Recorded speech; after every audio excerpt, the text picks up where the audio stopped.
கோவையில் Karamadai Tholampalayam railway gate மூடப்பட்டதால் பொதுமக்கள் அவதியடைந்து வந்த நிலையில் மேட்டுப்பாளையம் சட்டமன்ற உறுப்பினர் சுனில் ஆனந்த் ஏற்பாட்டில் மாற்று வழி உருவாக்கப்பட்டதால் மக்கள் நிம்மதியடைந்தனர்.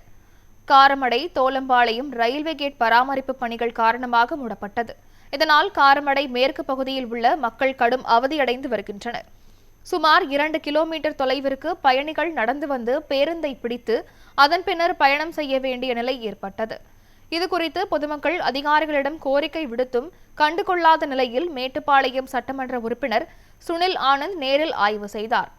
அப்போது பேருந்துகள் ரயில்வே கேட் பகுதியில் திரும்பி செல்லும் அளவுக்கு இடவசதி இல்லை என அதிகாரிகள் கூறிய நிலையில் காரமடை அரங்கநாதர் கோவில் பரிவேட்டை மைதானத்தை வழங்க கோரிக்கை விடுக்கப்பட்டது.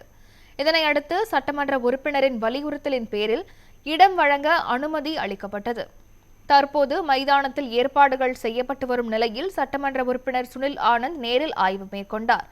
பொதுமக்கள் பயணிகளிடம் குறைகளை கேட்டறிந்ததுடன் காரமடை மேற்கு பகுதிக்கு செல்லும் அனைத்து அரசு பேருந்துகளும் வந்து செல்வதை அதிகாரிகளிடம் பேசி உறுதி செய்தார். மேலும் ரயில்வே பணிகளையும் ஆய்வு மேற்கொண்டார்.